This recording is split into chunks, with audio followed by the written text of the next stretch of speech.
gravação, né? Já começou. Pai querido, Pai santo, Senhor, aqui estamos na tua santa presença, Jesus.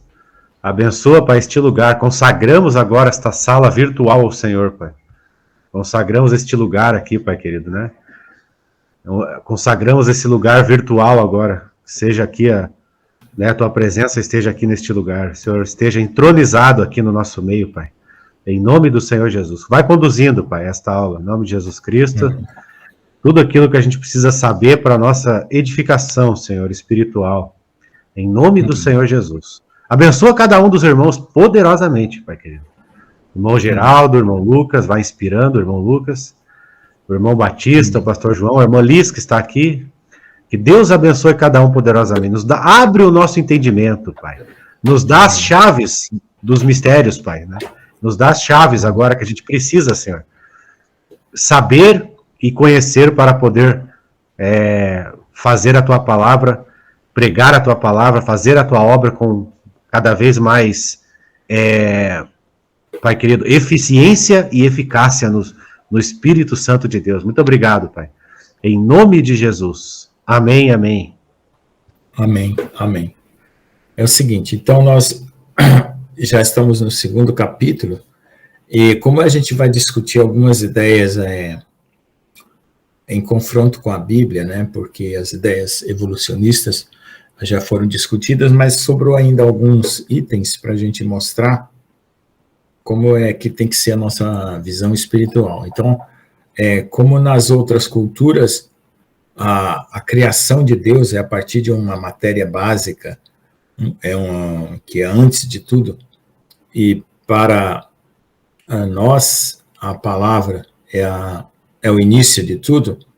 Então nós vamos ver aqui alguma coisa sobre a palavra para discutir alguns assuntos que vêm para frente, né? Então, nós temos a palavra humana apenas como uma vocalização, né? Mas para Deus é muito mais do que isso, né? O fundamento da existência de todas as coisas criadas por Deus é a palavra, é a sua palavra. A palavra humana é apenas uma vocalização de uma vontade expressa por meio de um som, né? Então você elabora uma ideia e você expressa na forma de um som. Para Deus, a palavra é a própria expressão do seu espírito e da sua vontade. Ela não é uma vocalização sonora de uma intenção verbalizada. Ela pode acontecer também, né, no nosso mundo como intenção verbalizada. Mas no mundo espiritual, ela é a própria expressão do espírito e da vontade de Deus, tá? Ela é a própria ação da realidade espiritual, que se caracteriza no mundo físico, ok? Então, essa ação da realidade espiritual, ela acontece no exato momento em que ela é pronunciada, né, em que a palavra é pronunciada. Desta forma, ela é a própria ação da realidade espiritual que se materializa no mundo físico. Então, entre o mundo físico e o espiritual, talvez tenha um lapso, né, de tempo, mas no mundo espiritual, no momento que ela é falada, ela produz o seu efeito. Desta forma, só podemos entender a Deus por meio de sua expressão, que é a sua palavra. Então, Deus escolheu se manifestar para nós por meio de sua palavra. Para além disso, vemos a ação de Deus em sua criação obedecendo todas as suas ordens. A sua palavra é o que se observa como a ação do universo. Então, agora, por exemplo, você pode sair lá fora, olhar as estrelas, ver todas as estrelas passando em cima da sua cabeça, o céu girando, né? Então, tudo isso está obedecendo a palavra de Deus, né? Além daquilo que ocorre na face da terra, que é os ventos, né? A chuva, a tempestade, o calor, o movimento do sol e assim por diante. Então, todo esse movimento que está abrangendo todo o universo, ele é resultado da palavra de Deus. Não existe nada no universo estático, né? Tudo está em movimento, até mesmo no mundo microscópico, tudo está em movimento, além do mundo macro, né? Do mundo das estrelas. Então, nós consideramos a palavra de Deus como a substância, porque ela subsiste por si só. Então, tudo que é substância subsiste por si só, sendo eterna, assim como quaisquer dos atributos de Deus expressem sua vontade e poder. Do ponto de vista da expressão do coração de Deus, sua palavra reflete o seu caráter, ok? Então, a palavra para nós também reflete o caráter firme diante dos propósitos imutáveis e diante da sua santidade.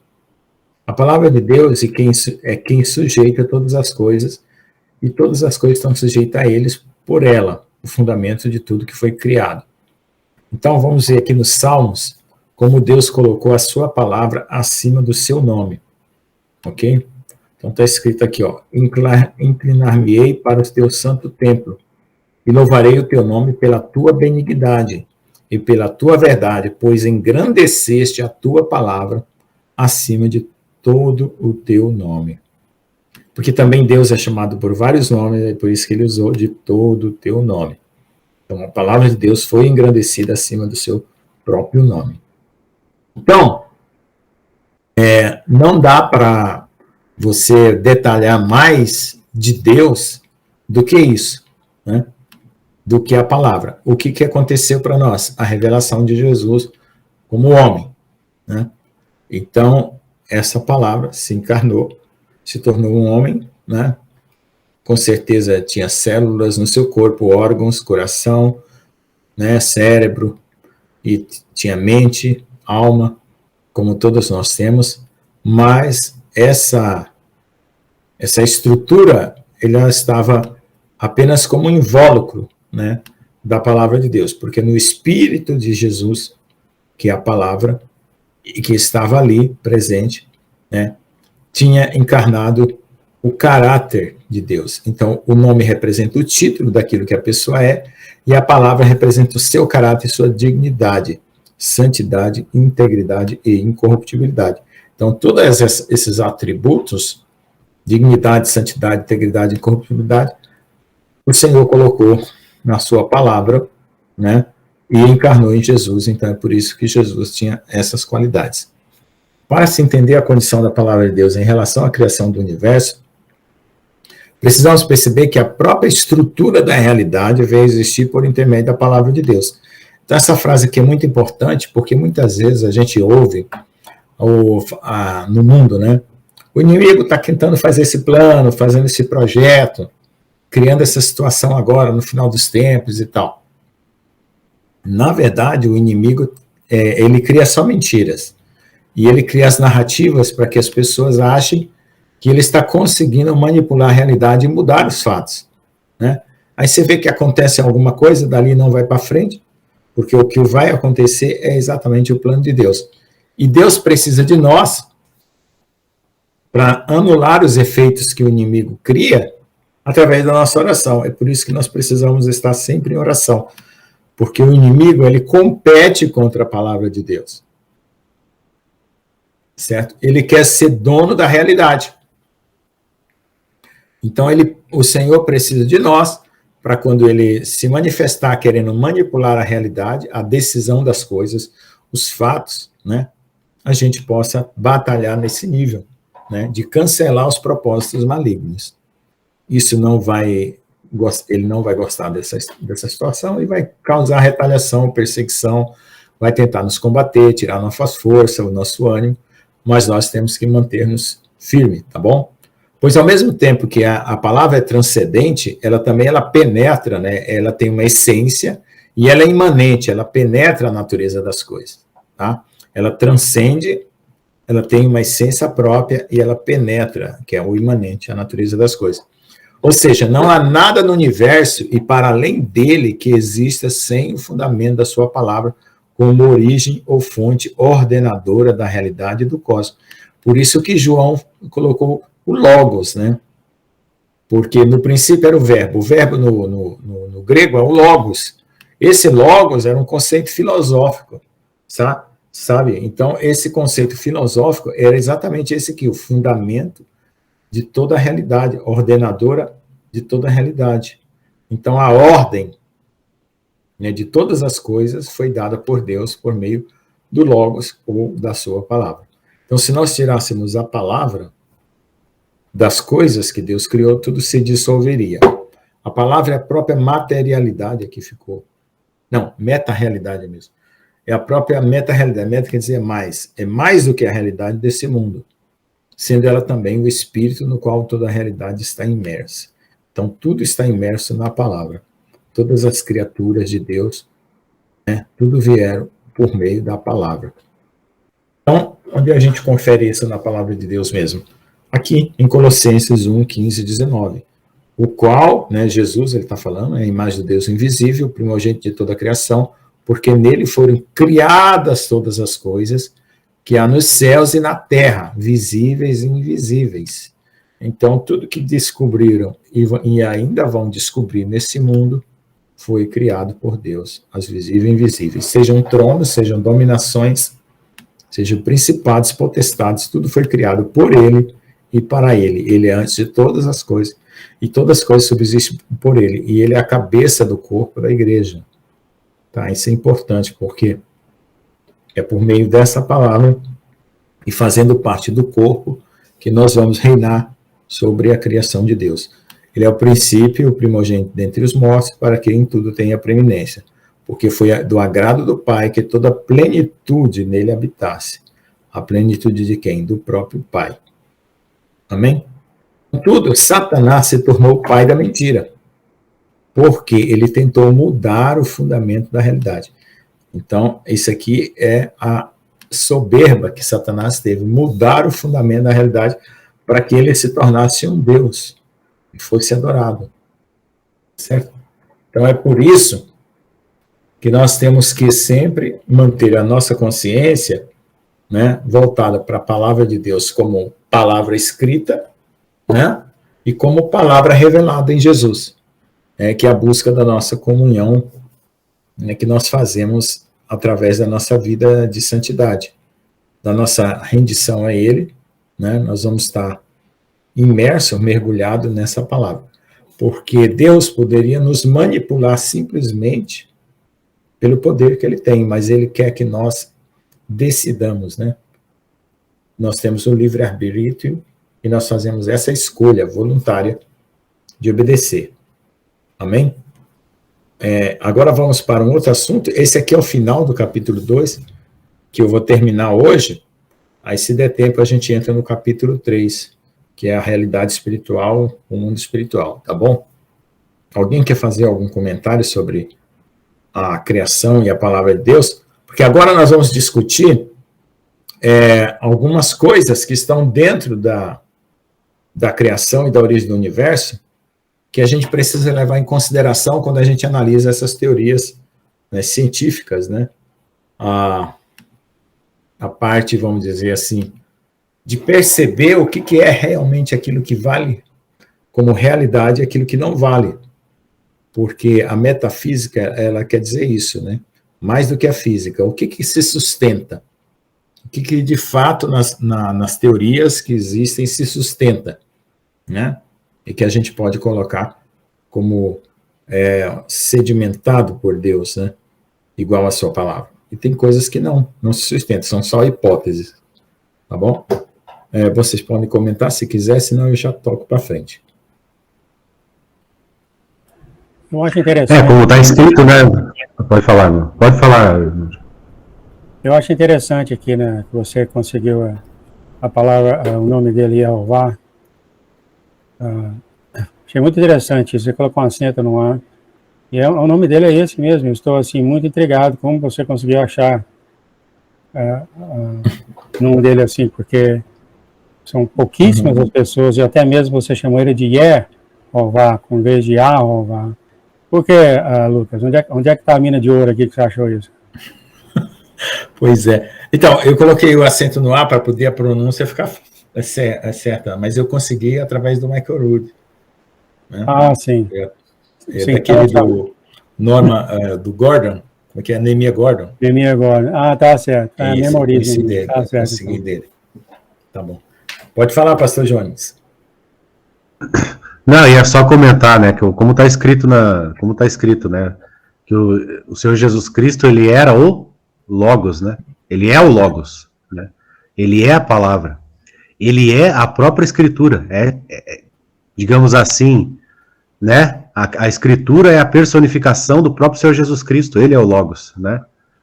Tanto que o Senhor Jesus, ele é o personagem principal da palavra, né? E ele é a própria palavra. Isso que é maravilhoso. E está escrito, né? Ele é o Logos, né? Ele é a palavra, né? Glória a Deus por isso, né?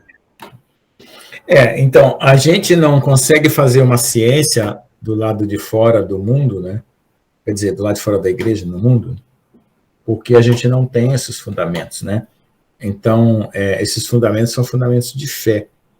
Mas se eles fossem colocados devidamente na estrutura da razão humana, a gente resolveria muito mais problemas, né? Até na psicologia, né? Pode falar, irmão Gerão. Eu só vou comentar uma coisa que eu achei interessante, que no livro de Gênesis fala que, pela palavra de Deus, Deus criou as coisas. E no final, no final dos tempos, o juízo dele, o julgamento dele vai ser pela palavra. A palavra vai trazer o julgamento pela palavra, pela boca. O que ele vai decretar, o juízo, pela a própria palavra. Do início, pela criação, ele foi pela palavra, e o juízo vai ser pela palavra. Eu achei o poder da palavra. Deus vai trazer o juízo pela palavra. Eu achei interessante. Amém. O começo e o fim, mesma coisa. Mesma coisa, exatamente. Fala, irmão Batista. Assim, a palavra de Deus, ela é forte. Eu estava num local e chegou um senhor lá, assim, angustiado, que ele estava até chorando. E aí o Espírito Santo pediu para orar por ele, e a gente orou lá e falou as palavras do perdão para ele, certo? Aí ele respirou. E no mesmo momento que o senhor saiu, um presbítero amigo meu mandou uma live para mim assistir, e nós ligou para assistir, estava falando do perdão na mesma hora. Quer dizer, o Espírito Santo, ele faz aquilo para testificar que nós fizemos a vontade de Deus, né? A gente pensou, estou orando para fazer a vontade de Deus, mas aí o Espírito Santo já mandou uma pessoa lá, não sei de onde, para testificar que a palavra estava nos caminhos do Senhor, né? Amém. Amém. Então, a nossa conexão com Deus, né? Nós temos um Espírito que se liga ao Espírito de Deus, mas se nós não recebermos a palavra por meio dessa comunicação, a gente se sente vazio, né? O que é engraçado é que quando Deus nunca nos abandona, mas a gente se sente abandonado ou se sente ausente de Deus. E o que falta, né, é exatamente essa comunicação. Eu sinto falta, particularmente, quando eu vejo que a palavra de Deus não está transitando entre o meu espírito e o Espírito de Deus. E aí eu vou orar para voltar a ter esse trânsito de comunhão, de revelação, enfim, de consolo, de paz, de tudo. Tá bom, irmãos? Então agora, vocês já viram a visão, né, oposta ao que está na palavra de Deus, né? O que é? A visão oposta que está na palavra de Deus é que Deus tinha uma massa, né? Uma massa que eles chamaram de matéria, ou matéria, para criar tudo, até os anjos, o céu e a terra. E na visão nossa, né, judaico-cristã, é a palavra, tá? A substância é a palavra. Então não tem outra, tá bom? Vamos lá. Então vamos ver aqui essa metafísica da criação de Deus. Vamos ver aqui as possibilidades que existiram no começo da criação. A metafísica é a ciência das possibilidades e impossibilidades autoevidentes. Quando você mostra uma coisa que é autoevidente, não pode ser negada, como um fundamento, né, da metafísica, a gente chama, de uma realidade que pode fornecer provas formais de determinadas consequências relacionadas à realidade em estudo. Então, você vai examinar as causas e as consequências, tá? E mostrar as coisas que são autoevidentes, que você não precisa de prova, porque é tão óbvio, não precisa de prova. Então, do ponto de vista do criacionismo, a informação que temos é o seguinte, vamos ver aqui. No princípio, Deus criou os céus e a terra. Então, Deus já existe, os céus e a terra estão passando a existir agora, no momento que ele está criando. Então, você vai conhecer, através da sua ciência, né, que estudando o teu conhecimento, o que é os céus, o que é a terra, mas também você vai precisar conhecer quem é Deus. Então, como Deus é inatingível, ele se revelou. Os céus e a terra são os ambientes que você está vivendo, né? No caso, a terra, né? E acima da sua cabeça tem os céus. E tem os céus espiritual. Isso aqui, a tua observação vai dar conta. Mas aqui, com Deus, não é apenas a observação, tem que ter a comunhão, certo? Então, o nível de conhecimento é diferente de Deus daquilo que ele cria, tá certo? Então, essa proposta de colocar essa frase como sendo a construção de tudo no início, ela inverte totalmente a ordem das coisas em relação à teoria da evolução. Por que a teoria da evolução diz o quê? Que alguma coisa estava acontecendo lá no início e evoluiu para o que nós temos hoje. Mas não coloca nada além disso, ou seja, quem que colocou essa coisa lá no início, né?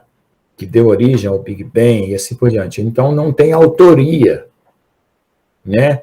Aqui, a criação tem autoria, e na teoria da evolução não existe autoria. Então, como não existe autoria, o que acontece? Acaba caindo num raciocínio circular, e aí começam as justificativas para tentar explicar aquilo que veio desde o princípio, né? E nunca acha, porque as coisas por si só não passam a existir. Mas Deus não, Deus já existia. Então, como não tem autoria, né, não dizem quem foi que fez, então a teoria da evolução padece. Tá? Então, essa é uma das evidências que a gente pode concluir aqui. Pois aqui no princípio de tudo é Deus e antes dele mesmo, e antes dele nem mesmo o espaço, o tempo, a matéria existem. Né? Antes de Deus nada existe. Né? Então, espaço, tempo e matéria veio depois. Portanto, no princípio do tempo e antes dele só havia o próprio Deus. E como ele é luz, né, por definição, Deus é luz espiritual. Antes de existir o universo, não havia trevas. Não havia trevas. Tá? Porque Deus é luz. Então, se você olhar o lado espiritual do princípio, não tinha como ter trevas, porque Deus é luz. E nada além dele mesmo. Então, esse aqui é o mais anterior princípio que nós podemos retroceder. Né? É o momento que está só Deus no universo. Aliás, nem no universo não é. Porque no universo ele não foi criado. É no momento que só existia Deus. Né? Se você for pensar como se fosse uma escala de tempo, para você ter uma ideia. Na verdade, essa presença de Deus aqui já está lá na eternidade, e não aqui nesse mundo. Porque nesse mundo aqui tem o espaço, tempo e a matéria aí que ele começa a existir. Então, é uma coisa assim que transcende, ultrapassa a nossa compreensão, tá bom? Mas essa é uma coisa que não dá para você negar e também não dá para você ultrapassar esse ponto. Né? Antes de existir espaço, tempo e matéria, já havia Deus. Então, vamos ver lá. Antes que os montes nascessem, o que formasse a terra, o mundo mesmo de eternidade a eternidade. Está vendo uma escala aqui, ó. Tentando mostrar que havia uma escala de tempo superior a qualquer coisa que você pode pensar. Tu és o Senhor, né? O Deus Todo-Poderoso. Amém? Tudo que viria a existir, né? Agora vamos começar a colocar as coisas, tá? Tudo que viria a existir por meio da sua palavra já tinha em sua mente. Então, como Deus, ele é espírito, e ele tinha uma mente, então ele estava, né, vamos dizer assim, pensando naquilo que ele iria criar. Se bem que alguns filósofos dizem que Deus não pensa. No momento que ele pensa, ele já cria. Então, diante do conselho do seu espírito, o que quer dizer com essa frase? Que Deus, ele é tão complexo, em certa forma, que ele poderia conversar com ele mesmo, né? Ter diante de si um conselho sobre o que deveria ser feito, né? Às vezes a gente pega meditando, né? Às vezes a gente tem na nossa mente, o nosso coração, uma dissociação entre duas pessoas, como se o coração fosse uma pessoa e a mente nossa fosse outra, e a gente quer resolver um conflito. Então a gente entra em conselho, né? A mente e o coração conversam, né? Mas Deus não tem uma divisão assim. Nós estamos divididos, né? Por causa do pecado, mas Deus, ele tem esses dois aspectos, né, de pessoa e de espírito, né, que estão coesos e não conflitantes. No nosso caso, está conflitante. Para resolver criar todas as coisas, então ele tomou esse conselho de si mesmo. Ele tomou essa decisão, né? Portanto, a criação é resultado de uma ação evolutiva. Tá? Deus teve vontade de nos criar e de criar todas as coisas. E por causa do quê? Do amor para com tudo que haveria de existir. Então, Deus já começou a amar as coisas antes mesmo delas existirem. Aí diz aqui, ó, digno és, Senhor, né, Deus, receber glória, honra e poder, porque tu criaste todas as coisas e por tua vontade. Então, ó, quando eu falo lá que Deus tinha vontade, está escrito aqui, e são e foram criadas, Apocalipse 4:11. Então, aqui, ó, no livro de Gênesis, no primeiro versículo, fala que Deus criou os céus e a terra. Então, agora começa a entrar na escala da matéria, do tempo e do espaço, tá? Porque criou os céus e a terra, começou a entrar nessa escala da existência, né? Porque antes disso não era existência, era eternidade.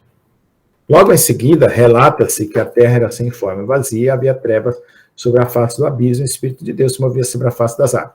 Então, veja só, se o princípio da criação está aqui, né, de onde vieram essas águas? Porque não fala aqui, ó, fala céus e terra. Então, deve estar incluído ou nos céus ou na terra a criação das águas, certo? E esse abismo aqui, por que ele surgiu? Então, deveria estar incluído aqui também, né? E o que mais? E por que ela estava sem forma e vazia? Tá? Então, como Deus cria tudo perfeito, no meu caso, tem pessoas que acham que Deus estava com a terra sem forma e vazia, porque ela estava começando, né? E eu acredito que não, que entre esse primeiro versículo e esse segundo versículo tem uma história escondida, tá? E é isso que nós vamos relatar nesse livro aqui, tá? É a possibilidade dessa história estar escondida entre a criação dos céus e da terra e ela ter se tornado sem forma e vazia, tá certo?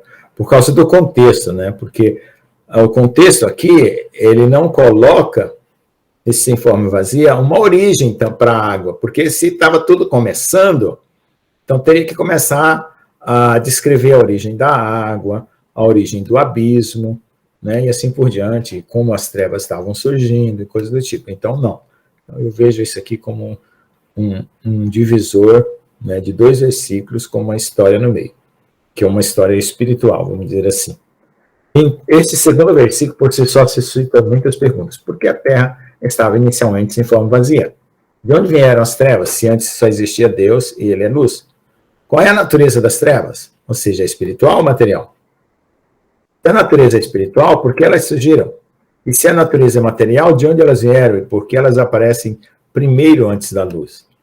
De onde vieram as águas? Essas águas são de natureza material ou espiritual? Então, são várias perguntas que só por 2 versículos que existe aqui, nós temos esse mundo de perguntas que surgem. E eu creio que Deus colocou essa situação exatamente. Aqui a irmã Alexandre, deixa eu ver aqui o comentário. Eu só peço que vocês façam comentário pelo microfone, que agora que eu parei aqui para vir ler o que a irmã escreveu, já faz 3 minutos, e eu não venho nessa página aqui onde estão os comentários, tá? Aqui quando eu estou apresentando, eu não venho aqui, mas eu parei para ver, porque eu desconfiei que alguém já estava comentando alguma coisa. Então vamos ver aqui. Paz, tia, chegou em casa, tá tudo bem? Tá sem microfone. Minha tia chegou em casa, graças a Deus. Me deixou aqui na casa da filha dela e foi para casa. Irmão Lucas, tem uma dúvida sobre essa frase. Ele é luz. Qual seria a definição para essa luz? Luz espiritual. De uma maneira mais simples. Qual é a definição de luz? No caso, luz, né? Luz é tudo aquilo que, se você, do ponto de vista filosófico, luz é todo tipo de manifestação de um ser. Se um ser se manifesta e você percebe aquele ser, é porque aquele ser emite luz, né? A luz é uma forma de radiação eletromagnética cuja frequência visível é luminosa. Isso aqui é a luz visível, né? A luz depois que foi criada, né? Que é depois que existe o espaço, o tempo e a matéria. Eu estou falando de luz espiritual. Estou falando de mundo espiritual que não precisa ter necessariamente espaço, tempo e matéria. Como fazer essa analogia que Deus é luz? Bom, quando João fala que Deus é luz, ele está falando de luz espiritual, né? Mesmo porque o contexto de João lá, ele não sabia que a luz era onda eletromagnética. Isso é coisa de 200 anos para cá. Ele não consegue ver o chat aqui, mano. Ah, tá, o pastor Alexandre. Se ele é luz, porque a ausência da escuridão, mas Deus é um ser imaterial sem forma? Isso até hoje me confunde. É o seguinte, aí é que está o problema. Assim, no mundo espiritual, Deus se definiu, né? Deus se definiu, porque senão fica abstrato demais. Se você for analisar a visão grega, teológica grega, que é a visão de Platão, ela torna Deus um ser assim totalmente abstrato. Aí, se você vem vamos colocar o cristianismo depois, antes do judaísmo, para poder a gente entender. Quando você vem para a igreja evangélica, a própria sequência do Velho Testamento com o Novo Testamento dá uma referência de que Deus, ele adquiriu uma forma, ele se manifestou, né? No judaísmo, ou vamos falar assim, eu gosto de colocar a cultura hebreia para poder pegar lá desde Abraão, tá? Porque judaísmo fica um negócio já recente, né? Então vamos colocar a cultura hebraica. Na cultura hebraica, você consegue ver uma concreteza de Deus, né? Deus se manifesta no monte Sinai, né? Moisés vai lá conversar com ele, tem um versículo que fala que eles viram a aparência de um ser lá em cima, né? Com 70 anciões. Então, o que eu quero dizer aqui? Lá naquele momento, o mundo espiritual está penetrando dentro do mundo material, tá? Essas dimensões estão se unindo ali. É tanto que é um terror terrível aquele negócio. E agora vai ser a mesma coisa. O mundo espiritual vai penetrar dentro do material, as dimensões espirituais vão penetrar, e vai ser um terror terrível para todo mundo, porque isso abala todos nós. Então eu vejo que Deus tem uma concreteza. Ele não se deixa definir de forma abstrata, sabe? Como é no platonismo e na cultura grega. Então, quando eu digo que Deus é luz, eu estou dizendo luz espiritual. Eu fecho os olhos, eu vejo alguém iluminando a minha consciência, o meu coração, e até eu posso representar ele na minha visão como essa luz aqui. Que há uns 3 dias atrás eu tive uma experiência assim.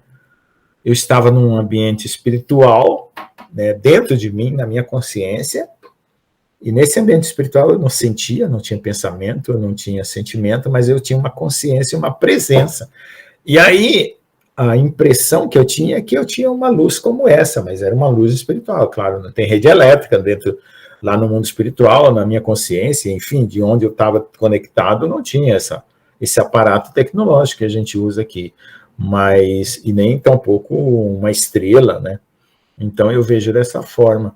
Eu vejo que, em absoluto, quando você está na presença de Deus, você vai ver luz, né? Aí, se você definir uma forma para Deus, ele vai ter uma forma humana, né? É porque Isaías viu alguém assentado no trono, né? E na forma humana ele se encarnou, como Jesus. Então, eu vejo assim, Deus, ele se expressou, ele contou para nós como é que ele é. Ele deu uma forma e disse, eu quero me manifestar desse jeito. Então, eu vejo dessa forma. Tá? Aí é o seguinte, isso é tão, às vezes, assim, para mim, me satisfaz. Agora, às vezes, para alguma pessoa, não. Acha que aquilo deixa Deus limitado. Então, como é espiritual, espírito é conteúdo, né? Eu estou dando forma para o meu conteúdo. Então, se você se sente mal com essa minha formalidade, fica livre. Não se preocupe com isso, não. Tá? Não preocupe, porque é indecifrável e indefinível mesmo. Tá? Agora, o céu e a nova criação e tudo que ele vai trazer é palpável, né? Porque senão você cai no abstratismo filosófico, que o céu é só aquilo que está acontecendo no nosso interior e tal, aí você nega que Jesus vai voltar e que tudo vai mudar. Aí você nega, porque basta você estar em paz, e se no futuro todo mundo tiver um pouco de paz, já está no céu. Aí não dá certo, porque não é a vontade de Deus isso não, tá? Só isso aí que eu queria explicar. Então, quando for dar a mensagem, é porque quando vocês clicam uma mensagem aqui, se tivesse um sininho que tocava, eu sabia que tinha uma mensagem aqui, né? Quando entra uma pessoa, toca um sininho aqui, eu dou permitir. Mas então, se alguém puder falar, é melhor, tá? Que eu estou na outra página, projetando aqui e não vejo a mensagem. Bom, vamos lá. Então, olha só, Agostinho. Agostinho, Santo Agostinho, né, o católico, um general romano que se converteu, ele era muito sábio, muito culto. E para ele é tudo meio abstrato, tá? E a Igreja Católica herdou essa abstração. E essa abstração às vezes faz mal, viu? Ela não é sempre boa, não. Para responder à questão da informidade da Terra, Agostinho explica que a matéria informe precede a coisa, que é formada a partir dela. Claro, ele está pensando como a massa de um bolo, né? A matéria informe, sem forma, precede, vem antes da coisa, que vai se formar dela. Isso é verdade. Uma escultura tem uma matéria informe que vai se transformar numa peça de um escultor. E essa precedência não é na duração do tempo, mas na natureza, claro. A natureza das coisas, uma coisa está informe, depois vem a coisa com a forma. Então, ele não está colocando. Mas isso aqui é porque ele está baseado em Platão, tá? De acordo com Aristóteles, no livro 1 da Física, podemos dizer que a Terra está informe porque como substância, ela ainda está ausente das qualidades acidentais. Então, o que são as qualidades acidentais para Aristóteles? São as características que uma coisa adquire, por exemplo, cor branca, uma coisa ser alta, ser baixa, larga, comprida, estreita, são qualidades. Então, ele está dizendo que ele está informe, né, porque não apresenta essas qualidades, que serão dadas na sequência, pelo Criador na sequência. Mas isso aqui tem um problema, tá? Eu vou mostrar que tem um problema você considerar que essa informidade existe ao princípio, tá? Portanto, o que é dito em Gênesis 1:2, a terra está sem forma vazia, quer dizer sem forma com respeito à sua potência generativa e vazia com respeito ao seu ornamento. Então, o que ele quer dizer aqui nessa linguagem filosófica? Potência generativa é aquilo que vai ser gerado, tá? Então, ela está sem forma por causa daquilo que vai ser gerado. E vazia porque ainda não adquiriu um ornamento, né, um detalhe, né, uma visão definida, tá, de ordem. Sim? Então, para Agostinho, o fato da terra e água serem mencionadas antes da formação da luz denotam que a matéria informe está desprovida de todas as espécies particulares. Então, veja, o que eu estou fazendo aqui é o seguinte, eu estou sempre comparando visões, tá? A visão bíblica com a visão dos povos do Oriente, para a gente entender, sabendo reconhecer qual é a autoridade principal. E aqui eu estou comparando com os filósofos, tá? Agostinho que está baseado em Platão, e Aristóteles aí. Agora, veja só, o que ele está falando aqui, ó. O fato da terra e água serem mencionadas antes da formação da luz, então, porque quando ele escreveu isso aqui, não tinha Big Bang, certo? Então, ele está tentando colocar terra e água antes da formação da luz, denota que a matéria informe está desprovida de todas as coisas particulares. Mas aqui, ó, terra e água existem. Elas existem. Então, como foi que elas vieram a existir? Né? Então, elas estão sendo mencionadas antes da formação da luz. Tá? Então, isso aqui já mostra, né, pela atualização que nós temos com a teoria do Big Bang, com o nosso conhecimento atual, que não é exatamente assim. Está desprovido de todas as espécies particulares, claro que tudo ainda vai ser criado a partir daí, né? As espécies particulares é aquilo que vai ser criado a partir daí. Mas tem um outro problema. Essa é, de certa forma, uma visão processual, e evolucionista, que pode até ser válido, Mas para chegar de Deus, para sair de Deus e chegar na terra e na água, tem que ter uma história também. Senão você vai dizer que a terra e a água estão existindo junto com Deus desde o princípio, e aí a terra e a água serão eternas, tá? É esse que é o problema, tá? Então você tá recortando a coisa a partir de um ponto para frente, tá? E contando a história pela metade. Mas se a situação de desordem inicial possui um precedente que não é o simples fato de que as coisas estão evoluindo, se não é uma evolução, né, que é uma evolução de mudança processual até chegar no que deveria ser, então teremos que considerar que houve algo que causou essa desordem. Se não é uma coisa, é outra. Ou você considera que algo causou a desordem, ou você considera que tudo faz parte do esquema de Deus, tá? O esquema processual dele. E, portanto, o estado de ordem a seguir é um processo de reordenação e não uma criação absoluta. Então, aí é o seguinte, quando ele diz que criou os céus e a terra, ali já estava toda a criação. Agora, quando ele diz que estava sem forma e vazia, tá? E aí ele vai começar uma etapa logo depois desse versículo, aí eu entendo que é uma reordenação. Não é uma criação como está no primeiro versículo, criou Deus os céus e a terra. Criou Deus os céus e a terra é uma criação em absoluto. Mas quando ele fala, e a terra estava sem forma e vazia, e vai mexer nos detalhes, é uma reordenação, tá? Então vamos ver o que é esse caos primordial, né? O tohu vabohu, sem forma e vazia do hebraico. Vamos fazer umas especulações aqui. Em várias culturas a origem do universo é descrita a partir do caos. Então, se você disser que tudo está vindo do caos, você vai concordar com os gregos, com os sumérios, com os egípcios e assim por diante. Tá? Desse caos, os deuses emergem, e a partir daí dá-se início ao mundo. Então, se você for colocar a cultura bíblica, hebreia, em pé de igualdade com a cultura grega, suméria e egípcia, você vai dizer que os deuses emergiram do caos. Tá? E isso é perigoso, porque esses deuses que emergem do caos já são os anjos caídos. Então, os anjos caídos, né, já devem ter caído antes do caos, por isso gerou o caos, entendeu? Porém, no livro de Isaías está escrito que Deus não criou a terra para ser um caos, mas para ser habitada, tá? Então, Deus já tinha um propósito nessa criação. Então, ali deve estar escondido realmente alguma coisa. Eu já afirmava no livro de Jeremias, porque é o conteúdo daqueles mistérios que estão entre o versículo 1 e 2, vão ser escritos por Isaías, Jeremias, livro de Jó, livro de Provérbios, Salmos, assim por diante.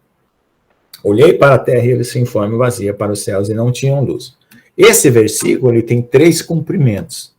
Tá? Um no passado, na criação, outro, né, nos momentos onde houve catástrofe na terra como dilúvio, né, e no futuro, né, por meio da volta de Jesus, a terra vai estar se encontrando nessa situação aqui. Tá? Então, como essa palavra tem triplo cumprimento, eu entendo também que ela está falando do Gênesis. Logo, a palavra era do versículo 2 pode ser perfeitamente interpretada como tornou-se. Ou seja, segundo o versículo de Gênesis, pode ser entendido como a terra tornou-se sem forma vazia, dando a ideia de que houve um cataclisma cósmico. Tá? Se você não concordar que houve esse cataclisma cósmico, não tem problema. Só continua o curso, vê se você aproveita alguma coisa e, né, não precisa mudar de opinião, não. Vai aproveitando o que você pode, tá bom? Outra afirmação interessante é que, apesar de Gênesis descrever a criação, o princípio, ela não relata a criação das águas. Então, de onde vieram as águas? Se no princípio era sem forma e vazia. Né? E de muitas outras coisas, como o ar. Né? O ar também vai estar presente.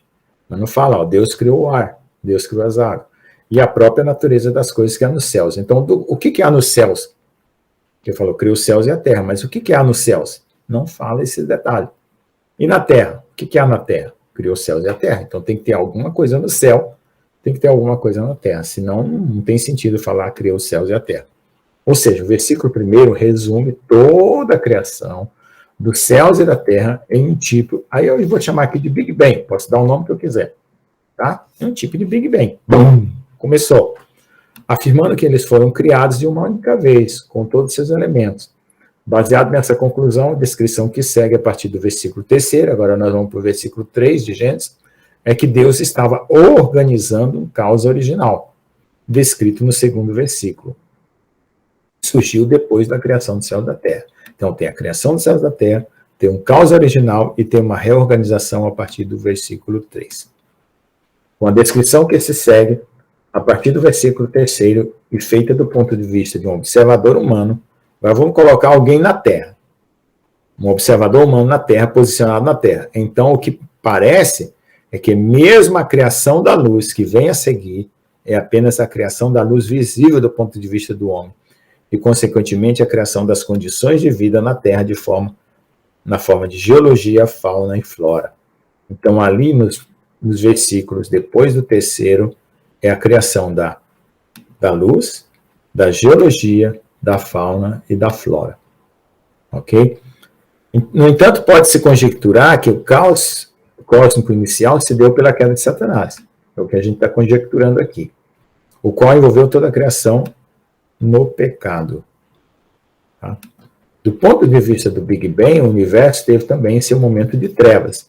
Lá na teoria do Big Bang tem um momento de trevas, assim como a gente está conjecturando um momento de trevas aqui, ó, logo no início, onde não se consegue descrever o que de fato aconteceu em termos das leis conhecidas, conforme mostra a figura 2.4. Já vamos mostrar já essa figura. Logo, após a sua expansão, onde a luz e a matéria já estavam juntas, né? A gente viu a aula aqui da separação da luz da matéria, tá? Então, a gente viu que houve um ato de amor ali entre quem assistiu essa aula aqui, quem estava aqui, glorificou a Deus, porque entendeu que Deus salvou a eternidade criando a luz, tá? Então, quem não assistiu essa aula, assiste essa aula, não sei se é a 4ª aula, 5ª aula, onde eu expliquei por que Deus criou a luz para salvar a eternidade do pecado. Isso concorda com o fato de que Deus, o Elohim, fez separação entre a luz e as trevas. Então, ó, vamos comparando aqui o Big Bang, né, que teve um momento de trevas, com o Gênesis, que também teve um momento de trevas, logo depois no início, e vamos olhar a figura 2.4, ok? Então, e disse Deus, haja luz, e houve luz, e viu Deus que a luz era boa, e a luz, que era boa a luz, e fez Deus separação entre a luz e as trevas. E Deus chamou a luz dia, as trevas noite, foi tarde manhã do dia 1º, Gênesis 1:3-5. Então, bom, deixa eu ver onde que está essa figura. Deve estar para frente mesmo. Aqui. Então, a figura 2.4, ela tem aqui o Big Bang, um momento aqui é que tem uma idade de trevas. Os cientistas não sabem, depois começa a matéria aqui, ó. Essa matéria aqui para frente, tá? Ok? Então, tem, assim como tem umas trevas no início, na teoria do Big Bang também tem umas trevas. O que é trevas? Treva é aquilo que você não consegue saber o que está lá.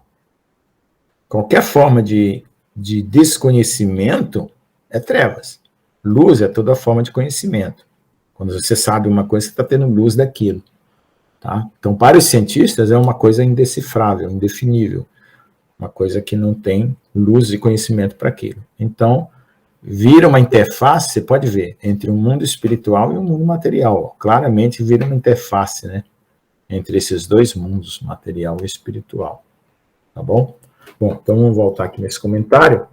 Enquanto a matéria e a radiação no início do universo estavam acopladas, matéria e radiação estavam acopladas, luz e trevas ainda não estavam separadas. No momento em que, pela expansão do universo, esses dois entes se separaram, houve claramente separação da luz das trevas. Tá? Então, houve uma separação da luz das trevas, tanto na Bíblia quanto no Big Bang. Observe que, de acordo com o esquema da figura 2.4, há dois ambientes distintos na escala temporal da teoria do Big Bang. Ou seja, há um mundo de mistura indistinguível entre matéria e energia, e após uma idade de trevas, que os cientistas não sabem o que aconteceu, existe a criação da primeira luz. Aí você realmente pode pensar, né? Nesse momento aqui, a criação da primeira luz, aí vem depois a matéria, as formas, e antes a parte espiritual, né? Se você pensar que não é uma parte espiritual, você vai colocar um outro universo aqui antes desse, aí vai ter um outro universo antes desse, e assim por diante. Né? Então, se você considera que as leis aqui são diferentes das leis aqui, então você vai parar aqui. Se você considerar que as leis aqui são iguais às leis daqui, você vai ter que botar um universo para trás. Depois um outro universo para trás, depois um outro universo para trás, entendeu? Isso é questão de, vamos dizer assim, de você ser humilde, dizer até que ponto você pode conhecer, né? Porque o homem, ele acha que ele não tem limite, né? Do ponto de vista científico, ele não tem limite. Mas se ele tem um lado espiritual, e existe uma natureza espiritual para as coisas, um dia ele vai precisar dela. Ok? Portanto, se considerarmos que a necessária formação da matéria separou o mundo anterior espiritual do material, então foi necessário a separação, tá? Para separar o material do espiritual. E a velocidade da luz colocou uma escala limitante para a matéria. Então é possível conjecturar que a queda de Satanás para o mundo material limitou sua atuação no mundo material. Isso separa os céus da terra em dois ambientes dimensionais. Se tornam duas dimensões, no qual o tempo é apenas uma medida humana. Tá? O tempo se tornou uma medida humana de uma separação do mundo material com o mundo espiritual. Porque quando nós estivermos na eternidade, nós não temos mais a mesma medida de tempo que nós temos aqui. Além do que nos dá uma ideia de como é feita a separação do mundo material e espiritual do material. A ideia de separação que temos normalmente nesse mundo é feita por dimensões espaciais, né? Então você tem espaço que você separa as coisas. Mas pelo que parece, no mundo espiritual, a separação é feita por energias vibratórias, ou talvez por velocidades, né? Então pode ser que existam lá no céu seres que se movem mais alto que a velocidade da luz. E aqui na Terra, nesse mundo material, os seres só podem ir até a velocidade da luz, como disse o Einstein. Então pode ser que haja essa separação. Isso aqui são conjecturas dado a consciência da palavra de Deus e dada as teorias científicas, tá bom? Dessa forma, viver em um mundo cuja velocidade mínima é a velocidade da luz, a física desse mundo seria muito diferente da nossa. Né? Por isso que o mundo espiritual é indescritível para nós. Consequentemente, a noção de espaço, tempo e matéria também seriam totalmente diferentes do que temos aqui nesse mundo material. Mas só o fato, irmãos, de nós estarmos admitindo isso está aumentando a nossa fé. A nossa consciência está ampliando, porque nós estamos trabalhando com esses conceitos, com essas ideias, e vocês estão articulando a consciência de vocês. Não é se está certo, se está errado, que está importante aqui. Porque o certo e o errado, um dia nós vamos saber, porque nós vamos estar na presença de Deus. Nós vamos ser transformados, nossa consciência vai ampliar totalmente. Não é isso, mas é esse exercício que nós estamos fazendo aqui, que está sendo importante para ampliar a nossa consciência e termos maior comunhão com Deus, né? Através da palavra, obviamente. Então vamos continuar aqui. Agora tem um cara que ele tentou mostrar que o Big Bang e a Bíblia estavam em desacordo, né? Se eu colocar o Big Bang como a Bíblia como uma teoria para a origem do universo, toda ela, o capítulo de Gênesis, realmente está em desacordo. Se eu colocar que o Big Bang ele trata dos detalhes do versículo 1 e que o versículo 2 em diante... Espera só um pouquinho, pastor. Que o versículo 2 em diante é uma reordenação de uma criação que já caiu, aí não tem contradição nenhuma. Entendeu? Então nós vamos discutir isso agora, mas pode comentar que aí a gente passa depois. Não, é que só avisar, eu vou ter que sair, né? Então, eu só vou deixar um comentário, então, né? Pode comentar. Que a relação né? Assim, em relação a que com certeza é a base do trabalho do irmão Lucas, né? Que é, assim, um grande engano, uma mentira que foi feita, né, por Satanás foi ele querer separar a ciência da fé, né? Então, esse conceito está muito enraizado, né, irmão Lucas? No mundo está muito enraizado. Ou você escolhe a fé, ou você escolhe a ciência, né? Então, isso é um engano extraordinário do inimigo, né? Algo terrível, terrível, terrível, né? E a gente vê que, né, é a base do trabalho do irmão Lucas. Então, as duas coisas têm que andar junto, né? Elas têm que andar juntas. Até Einstein falou isso, né? Então, é as duas pernas do ser humano. Se você tirar uma, a outra, você fica manco, né? Então, a ciência, ela colabora muito com a fé. E a fé colabora muito com a ciência, né? Só queria deixar isso, mas isso é terrível, esse engano aí, né? Eu não consigo viver separado. Eu tenho uma alma, eu tenho um espírito, e eu também tenho uma razão que vê as coisas. Eu preciso dos dois. Pode falar mais alguém que quiser falar? Nós vamos agora fazer a... Pode falar, irmão Batista. É igual para mim, que Deus tem para mim como profeta, para mim ver pela fé. E aí, às vezes, em algum momento, dá alguma falha, alguma coisa, às vezes, se colocar dúvida. E aí, o Espírito Santo traz alguém, aí você prega o Evangelho e a pessoa recebe ali a libertação, a cura, aceita Jesus. É para testificar que Deus está me usando. É uma coisa científica, né? Mas Deus é fiel, aí Ele mostra isso pra gente, que Ele está me usando, né? É só para você não perder a fé e não desanimar. Isso. Mas a pessoa, quando ela recebe a cura, ela pode testificar aquela cura por meio da ciência. Ela pode ir lá no hospital, conferir que o câncer foi curado, que aquilo que estava acontecendo com ela não está acontecendo mais, isso aí é fato. Entendeu? Isso que o irmão está falando é exatamente aí. Não é só uma cura que não é comprovável. Se existir uma cura, uma libertação que não é comprovável, é mentira. Então Deus, ele trabalha. A minha tia estava com câncer. A minha tia estava com câncer, né? E aí eu estava orando e estava aqui, o Espírito Santo de madrugada, e eu pedi para Deus, se fosse da vontade dele, que ele secasse aquela ferida. E aí depois, quando foi dia 31 de janeiro de 2020, a minha tia me ligou e falou assim: João, o câncer foi curado. Aí eu falei assim: como que foi curado? Ela falou assim: virou uma ferida seca. Do jeito que eu pedi para o Espírito Santo, aconteceu. Entendeu? Amém. Aí eles não entendem assim, né? Que eles são, não entendem a palavra, mas Deus fez essa prova para mim. Em nome de Jesus. Amém. E essa cura foi real, né? Foi real. Exatamente. Mais alguém quer comentar? Tá bom. Então, irmãos, quando vocês estiverem conversando com alguém que acredita no Big Bang e não acredita na Bíblia, agora nós vamos mostrar aqui os conflitos, tá? Para mostrar que vocês podem separar os assuntos e saber quem é o quê, né? Quem está falando o quê, para não criar confusão. E você poder pregar o evangelho e testemunhar da forma correta, tá bom? Então, para mim, na minha visão, o Big Bang está no princípio. Deus criou os céus e a terra. O Big Bang está ali dentro. O restante que vem é um acontecimento que só a Bíblia detalha, tá bom? Não está na teoria do Big Bang, né? Embora tenha a criação da luz ali, né? Porque ali tem um momento em que Deus separa a luz das trevas, tá? Mas o restante é o que aconteceu na Terra, certo? Por causa de um cataclisma espiritual, tá certo? E essa é a minha visão. O que aconteceu na Terra por causa de um cataclisma espiritual, tá? Então, a teoria do Big Bang, ela pode se encaixar em algum ponto ali, bem no começo do universo, tá bom?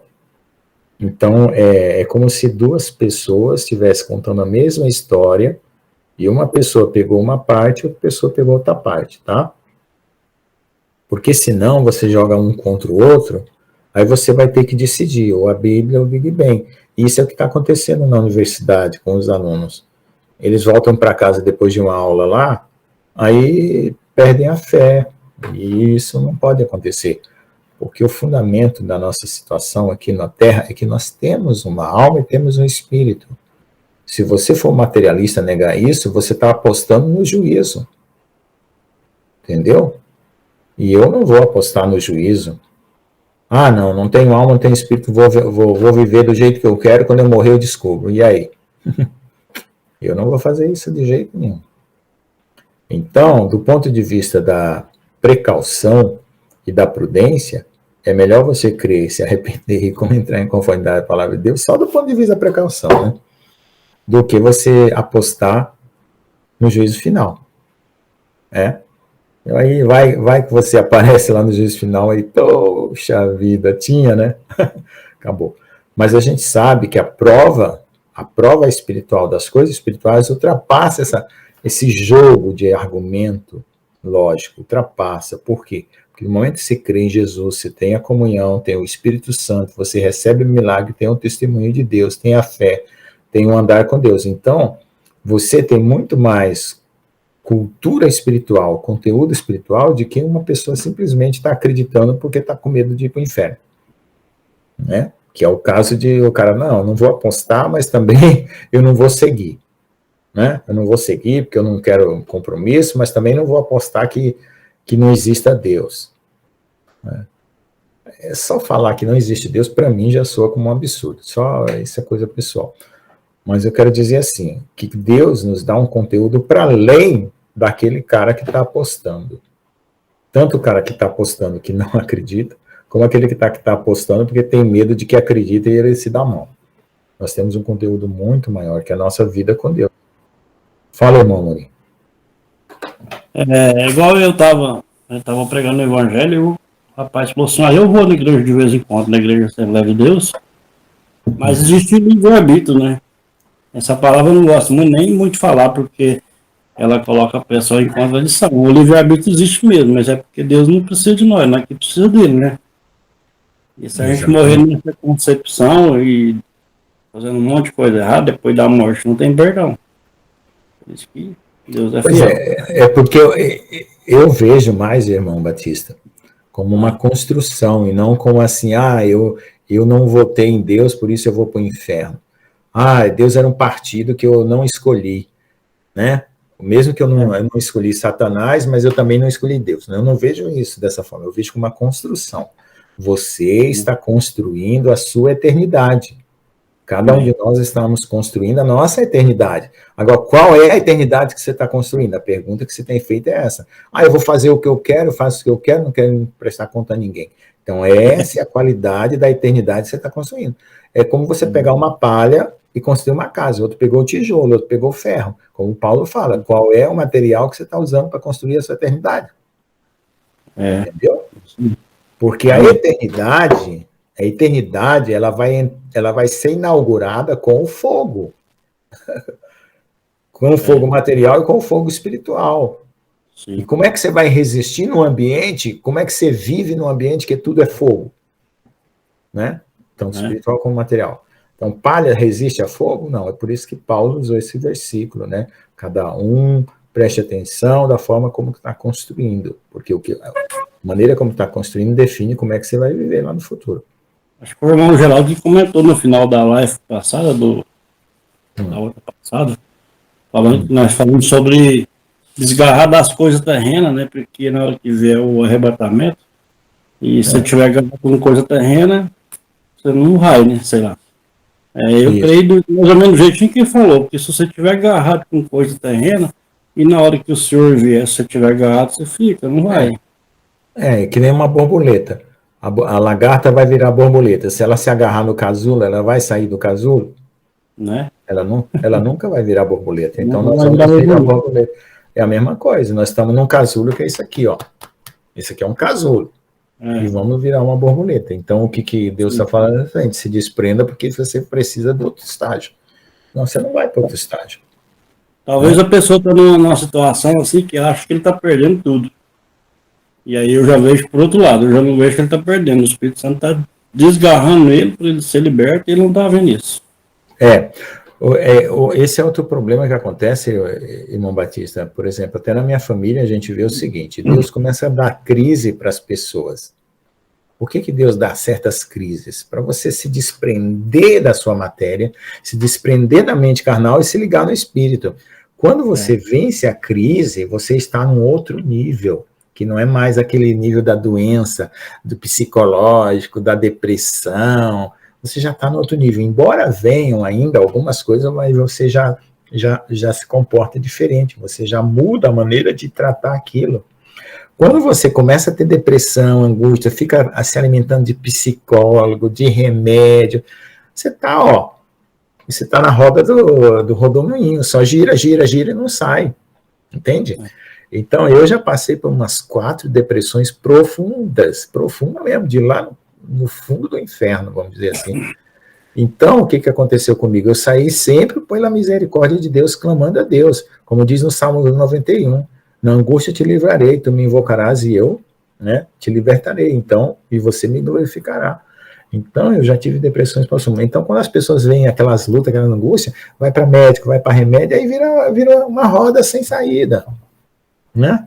Então, esse é a dimensão espiritual. Eu só tenho um remédio que eu tomo porque eu tenho desite miocárdio, meu coração é lento.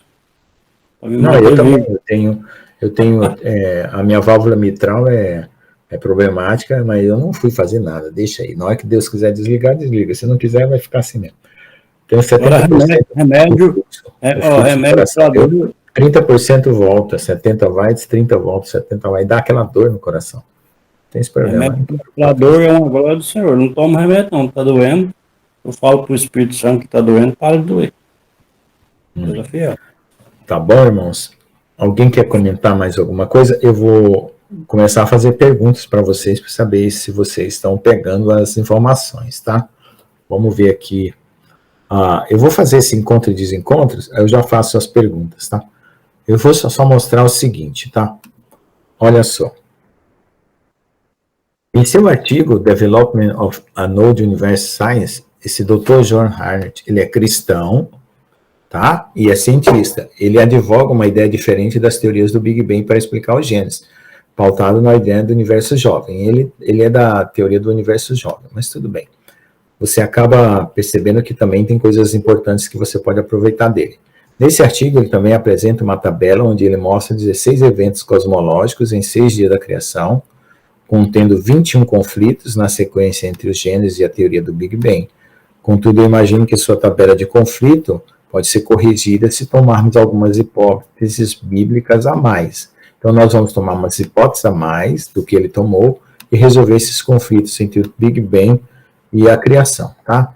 Então, por exemplo, na teoria da criação, a Terra veio antes, né?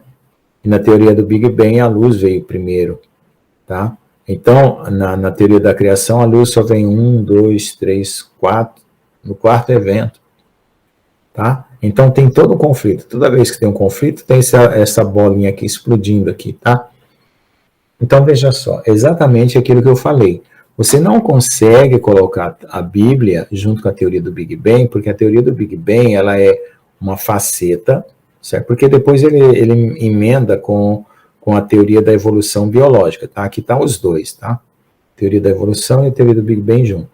Então, é uma faceta diferente, tá?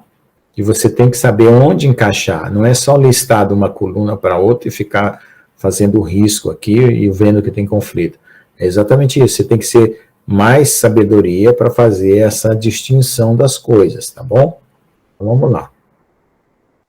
Ele é um cosmólogo, um físico, cosmólogo australiano, cristão, tá? Ele tem PhD pela Universidade de Western Austrália e assim por diante. Tá bom, esse professor aí? Então vamos ver. Portanto, nessa parte do texto, vou detalhar como a sua tabela de conflitos pode ser corrigida, né, tirando todos os conflitos, usando a própria Bíblia e também fazendo considerações complementares à teoria do Big Bang, para então depois mostrar uma sequência histórica plausível, onde podemos ver a perfeita sincronia dos eventos bíblicos com aqueles relatados pela teoria cosmológica padrão, né, que é a mesma teoria do Big Bang, conhecida como teoria do Big Bang. Então, vou tirar os conflitos e mostrar que realmente tem uma sincronia. Então, eu fiz uma tabela nova aqui no lugar das coisas, para vocês verem aqui. Esse aqui está um pouco chato, eu peço que vocês tenham só um pouco de paciência, que eu vou comentar no final uma coisa muito interessante. Então, por exemplo, o primeiro conflito é a Terra e as trevas, que está no Gênesis 1.1 e Gênesis 1.2. No Big Bang é o evento 6 e 2, tá? O segundo conflito é a Terra e luz, que está no Gênesis 1 e 1 e 4, e é o evento 6 e 1, daquela tabela lá do Big Bang que está aqui em cima, tá? Ele numerou a sequência de eventos aqui, e numerou os dias da criação aqui desse lado aqui, tá? Então ele está falando desses conflitos. Então aí tem Terra e as estrelas, Terra e o sistema solar, luz e as trevas, luz e a água, estrelas e águas, estrelas de oceano, estrela de terra seca, estrela de vida vegetal, sistema solar e oceano, sistema solar, terra e seca. Então são 13 conflitos, tá? 13 conflitos, e aqui tem os versículos de Gênesis que tem esses conflitos, né? 1, 2, 4, 3, assim por diante. E aqui qual é o conflito na tabela que ele colocou lá, tá bom? Então, vamos ver aqui, ó. 13 nada, opa, tem mais. Sistema solar e a vida vegetal, oceano e terra seca, árvore, sistema solar, árvore, estrela, árvores e peixe, pássaros, insetos, são 23, na verdade. Tá, 23. Vai até o capítulo 6 de Gênesis.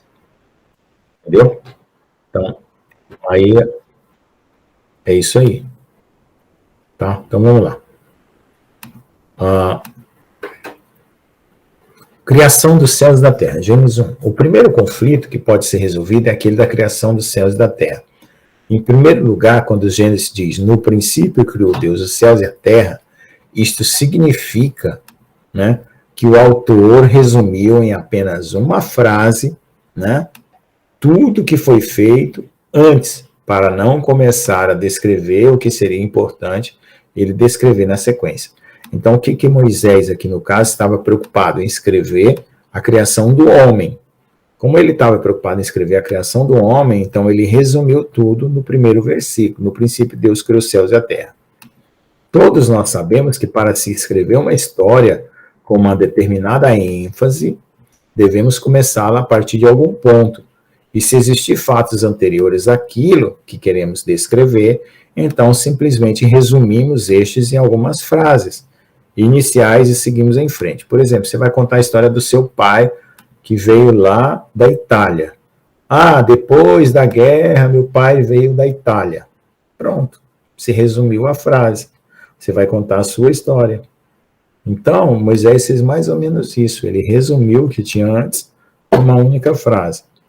No caso anterior, no caso do escritor de Gênesis, fez exatamente assim. Contudo, ele deu alguns detalhes que parecem não estarem de acordo com a sequência do Big Bang. Por exemplo, quando ele disse céus e terra, isso significa que em apenas 3 palavras está incluído todo o conteúdo dos céus e da terra que não foi detalhado. Então, todo o conteúdo dos céus e da terra, tudo que aconteceu está incluído em 3 palavras. No princípio, Deus criou os céus e a terra. Com a atenção do escritor, como a atenção do escritor é se voltar para a terra, onde vai acontecer a criação do homem, ele está interessado aqui. Os detalhes que houve nos céus, a criação das águas, dos gases, do ar, etc., e do que houve na terra antes disso, são simplesmente ignorados. Portanto, pensando dessa forma, o primeiro conflito da tabela já está resolvido. Tá? Se a posição da terra na sequência se desloca para uma posição posterior. Então, você vai tirar a terra daquela posição lá do princípio, né? E jogar mais para baixo, e o Big Bang vai envolver a criação lá do princípio, e a Bíblia vai envolver o princípio junto com a terra. É uma forma de resumir. Então, nós vamos ver que a terra pode aparecer numa posição mais abaixo da teoria do Big Bang. Tá? O conflito da terra sem forma e vazia. O segundo conflito que pode ser resolvido é aquele da terra sem forma e vazia. No início do universo, após a matéria se separar da radiação, a formação dos elementos químicos, como hidrogênio, hélio, lítio, já haviam acontecido. E a formação dos elementos pesados, berílio, bório, cálcio, essas informações eu estou tirando do Big Bang, tá, gente? Estava em andamento, então começou primeiro os elementos leves, depois os elementos pesados. Então, enquanto isso estava acontecendo, nesse inteirinho, a matéria escura, o que é a matéria escura? É uma matéria que vai juntando tudo para poder formar as galáxias. Então, essa matéria ainda estava em operação para a formação das estrelas, planetas e galáxias. De uma forma que, para um referencial na Terra, que estava sem forma e vazia, isso resolve o problema. Ora, se uma coisa está acontecendo lá no início do universo, e você está aqui na Terra, e as coisas ainda não se definiram, né? Então, não tem problema nenhum dizer, né, que a Terra era sem forma e vazia. Certo? O conflito da Terra antes das águas e a Terra seca. terceiro conflito está na tabela de Hart, na posição do primeiro e terceiro evento, do primeiro dia da coluna da criação bíblica, e na coluna da teoria do Big Bang corresponde ao quarto e sexto evento. Então nós temos o quarto e o sexto em conflito com o primeiro e o terceiro. Né? O primeiro e o terceiro está na coluna da criação, e o quarto e o sexto está na coluna do Big Bang. O terceiro conflito pode ser resolvido é aquele da posição da Terra na sequência dos eventos, em que Gênesis aparece antes das águas, e que na teoria do Big Bang a Terra aparece depois do aparecimento das águas. Em primeiro lugar, já no versículo 1º e 2º de Gênesis, e em nenhum momento depois a criação das águas é mencionada. Portanto, isso pode ser entendido que as águas foram criadas antes da Terra durante a criação dos céus, que na sequência do versículo 1º vem antes da Terra. Então, se você disser que no princípio criou Deus os céus e a terra e que as águas foram criadas ali, você já resolveu esse problema, tá bom? Que depois é corroborado com o fato de que a terra já aparece no segundo ato coberta de água. Ora, se já existia uma terra, existiam céus e a terra aparece coberta de água, é porque a água também já tinha existido, tá bom? Sabe-se de estudo recente que o planeta Terra foi um planeta água, certo? Então tem uma referência científica aqui que mostra, né, o que se confirma que está escrito em 2 Pedro 3,5, que pela palavra de Deus já desde a antiguidade existiam os céus e a terra. Tá vendo? Os céus e a terra já existia. E que a terra foi tirada do meio da água e no meio da água subsiste. Então alguém fez um estudo aqui, ó, no 44, Johnson B. Wing, Limited Archean Continental Emergence Reflected in Early Archean on the Enriched Ocean. Então é um estudo científico que mostra que o planeta Terra já foi totalmente coberto de água. Então isso confirma a nossa especulação aqui, tá bom? E confirma, segundo Pedro 3,5.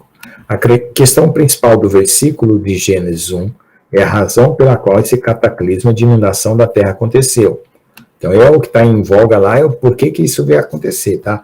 E não o fato da Terra, na tabela de conflitos, a Terra aparecer antes das águas. Não é isso que está em questão lá. É a questão do conflito. Os oceanos na coluna do Gênesis, na tabela de Harnett, não são os mesmos na coluna do Big Bang. Isso porque na coluna do Big Bang, os cientistas consideram os oceanos aqueles que foram formados com a separação das águas da parte seca e não as águas do versículo 2º de Gênesis, que cobria toda a terra e que depois se separou da parte seca. Então existe na teoria do Big Bang uma água que se separou da parte seca, que é diferente da água que se separou da parte seca na terra, tá? E aí nessa água que se separou da parte seca na terra, disse Deus, ajunte-se as águas debaixo da terra, dos céus num só lugar e apareça porção seca, e assim foi. Então são duas situações diferentes, tá? Portanto, os oceanos da coluna do Big Bang são aqueles formados no versículo 9 de Gênesis, tá? Essa terceira abordagem também está resolvida. Conflito das trevas sobre a face do abismo. O quarto conflito que pode ser resolvido é aquele do aparecimento das trevas sobre a face do abismo, e havia trevas sobre a face do abismo. Neste evento, assim como na questão da luz e das trevas, dos versículos de Gênesis 1, 3 e 4, e da terra antes das águas, e dos versículos Gênesis 1, 1, 7, há também aqui uma questão de ordem a ser explorada. Então vamos explorar aqui a sequência dos eventos. Isso porque a origem das trevas, assim como a origem das águas, não é descrita no texto de Gênesis. Portanto, é desconhecido se tomarmos apenas o livro de Gênesis como referência. Contudo, a teoria do Big Bang pode nos dar uma luz como essas trevas foram parar sobre a face do abismo. Nós sabemos que o abismo, no hebraico, pode significar além das profundezas, como a de uma garganta geológica, pode significar a profundeza dos mares, e ainda um lugar espiritual, de trevas profundas e prisões eternas. Portanto, partindo do princípio que as trevas aqui mencionadas são materiais, ainda que tenham um significado espiritual para uma camada mais profunda de revelação, a partir da teoria do Big Bang podemos perceber que, de fato, na matéria e a radiação estarem unidos, no início, tornavam o universo opaco, o que significaria uma mistura de luz e trevas. Portanto, na sequência dos eventos cósmicos, quando houve a separação da matéria e da radiação, as trevas ainda estariam sobre a matéria dos mundos. Claro, não tinha luz ainda se manifestando, então toda a matéria ainda estava em trevas, recém-formadas, os mundos estavam acabando de se formar, porque a matéria é escura, né, aquela matéria que vai juntando tudo, estava juntando a matéria bariônica, tá? Tá bom, irmã, fique em paz, tá bom? Ó, o vídeo fica lá, você está matriculada, pode entrar no Classroom, depois você assiste, tá? Deus que abençoe. Então, o que é a matéria escura que os cientistas consideram? Matéria escura é um tipo de matéria que vai juntando a matéria que a gente enxerga, né, para formar as estrelas, os planetas e as galáxias, tá bom? Então, enquanto essas coisas não estavam formadas, certo? Então, para quem estava na Terra, que era uma Terra protótipo, uma Terra primeira, sem forma e vazia, então não tinha como você enxergar outra coisa a não ser trevas, tá? Certo? Esse inteirinho, a formação dos elementos químicos, né? Novamente os elementos químicos estavam em formação, tinha os leves e os pesados, né? Estavam em andamento. Então a água foi formada na sequência, que poderia já estar existindo sobre a Terra, visto que é dela que surgiram a vida posteriormente, de uma forma geral. Então, essa quarta abordagem resolve a posição das trevas sobre a posição das águas, tá? Então, aqui é só uma questão de ordenamento e interpretação, você resolve esse conflito aqui das trevas e das águas, tá bom? Outro conflito aqui é da luz e das trevas, tá? Então, eu vou parar por aqui, porque aí depois vocês podem acompanhar esse texto, porque vai resolvendo, como é que fala? Conflito por conflito, são 23 conflitos, não sei se eu fiz todos aqui. Vamos ver um outro item aqui, só para a gente não deixar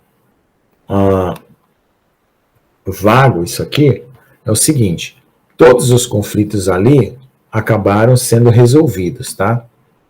Então, se vocês tiverem dúvida, depois vocês podem perguntar para mim. Mas ali você pode ler e ir comparando com aquela tabelinha e vendo que se você reordenar, né, você acaba resolvendo todos os conflitos. Então, tem gente que diz assim, ó, será que o Big Bang aparece em algum versículo bíblico? Alguma coisa da expansão do universo? Aparece, certo? Alguns versículos dão a ideia de que há uma expansão. Então, vamos ver isso aqui. A teoria do Big Bang é a teoria cosmológica mais consistente com as observações astronômicas. Ela é uma teoria, tá? É a mais consistente, não significa que ela é totalmente correta. Ela está atualmente consolidada como uma teoria que explica a origem do universo. Ela enfatiza que o universo foi formado por espaço, tempo, matéria e energia teve um início há 3,8 bilhões de anos atrás e que ele se expande aceleradamente para sempre. Tá? Isso aqui é uma coisa importante. Essas ideias estão de acordo com a descrição bíblica da criação, embora a teoria do Big Bang não trata de descrever a participação de um criador. Nós sabemos pela palavra de Deus que Deus foi quem criou os céus e a terra. Por outro lado, podemos encontrar menções na Bíblia que se referem a Deus estendendo os céus, como um ato de criação em um universo que cientificamente é visto como se expandindo. Então vamos ver aqui onde é que esses versículos mostram uma expansão. Por exemplo, observe no livro de Jeremias, está escrito que Deus criou todas as coisas e ordenou com sua sabedoria e estendeu os céus com seu entendimento. Olha lá, ele fez a terra com seu poder e ordenou o mundo com sua sabedoria e estendeu os céus com seu entendimento. Então, estender significa alargar, expandir, tá? Então, isso está escrito aqui nessa palavra, Jeremias 51:15. O que significa isso? A resposta é, nós sabemos que a ciência humana só é capaz de estudar algo se aquilo que ela estuda tiver uma regularidade. Isto é, uma lei. Se uma coisa for irregular, fica mais difícil para a ciência entender. Então, tem que ter uma regularidade na forma de uma lei que determina que as coisas vão acontecer. Então, portanto, pelo versículo acima, nós concluímos que tudo que existe foi criado de forma ordenada, seguindo as leis estabelecidas por Deus. Essas leis revelam a sabedoria de Deus e o seu entendimento e inteligência. Então, como é que está aqui? Ó? Está escrito aqui. Ele fez a terra com o seu poder e estabeleceu o mundo com a sua sabedoria. E com a sua inteligência estendeu os céus. Tá, então existem leis. Tá certo? Porque tem sabedoria e tem inteligência, ok? Então, as física e a química e todas as ciências falam de leis, e a Bíblia também está falando de leis aqui, ó. Sabedoria e inteligência. Tá certo? Então, quando tem sabedoria e inteligência, tem leis. A natureza inteligente não pode ter vinda do acaso. Então, se tem inteligência, não pode ser do acaso, mas somente de alguém inteligente, pois o acaso não é dotado de inteligência, mas apenas de fortuidade. Fortuidade é que uma hora dá certo, uma hora dá errado. Quando esta acontece por algum motivo possivelmente ignorado.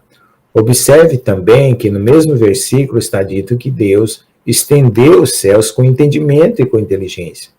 Isso significa que o processo de toda a criação e extensão do universo acontece de forma inteligente, pois, segundo a teoria do Big Bang, uma coisa originou outra e outra e outra, até chegar aos nossos dias e apareceu a vida. Tá? Então, o que acontece? Então, no Big Bang existe uma evolução de coisas se transformando em coisas de forma inteligente, né? Não de forma aleatória, e na Bíblia também fala, né, que Deus criou tudo de forma inteligente, ok? Então, ali naquela figura que eu mostrei, vem a luz, depois vem a separação da luz, vem o Big Bang, depois separação da luz das trevas, a formação dos planetas e das galáxias. Então, ó, o que sozinho estende os céus. Tá? Estende os céus é um sinônimo para o Big Bang. E anda sobre os altos do mar. Ele se cobre de luz como um vestido e estende os céus como uma cortina. E nós vamos ver depois por que é cortina, né? Nós já vimos na aula do tabernáculo. Eu fiz a terra e criei nela o homem. Eu fiz as minhas mãos em estender os céus, e a todo o seu exército dei as minhas ordens. Glória a Deus. Amém? Então, estenderam os céus. Então, ele está aqui, ó, advogando a criação, né? Assumindo a autoria da criação da terra e do homem, e a extensão dos céus. E a todos os seus exércitos dei as minhas ordens. Ok? Ele é o que está assentado sobre o círculo da terra, cujos moradores são para ele como gafanhotos. É ele que estende os céus como uma cortina e o desenrola como uma tenda, né? Para neles habitar. Então, novamente, tem aqui alguma coisa sobre o Big Bang. Assim diz o Senhor, teu Redentor, que te formou desde o ventre. Eu sou o Senhor que faço tudo sozinho, né? Que faço tudo e que sozinho estendo os céus. Então, quem está estendendo os céus? O próprio Deus, sozinho, né? Espraia a terra por mim mesmo. E te esqueces do Senhor que te criou, que estendeu os céus e fundou a terra, e temes continuamente todo dia o furor do angustiador, quando se prepara para destruir, pois onde está o furor do que te atribulava? Isaías 51, 13. Ou Jó, ou estendeste como ele os céus, que estão firmes como espelho fundido, né?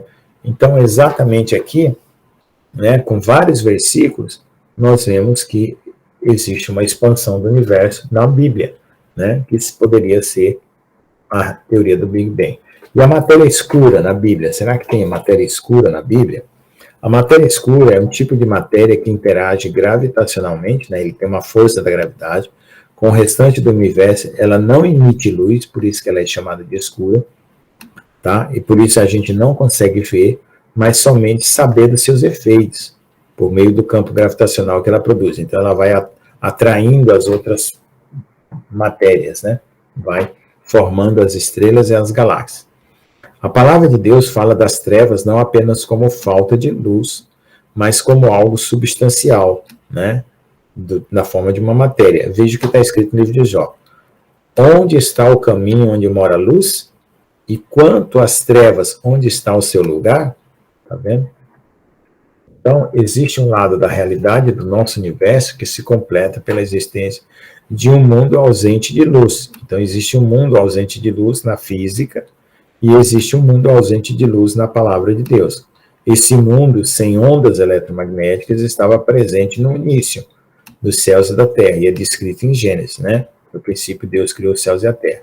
Então, o aparecimento da luz para a criação desta realidade é uma decorrência do mundo espiritual, cuja luz é o próprio Deus, Criador de todas as coisas. Tá certo? Então agora, para a gente encerrar esse capítulo, vamos organizar todas as ideias que nós tivemos até agora. Aí nós vamos encerrar essa aula, tá bom?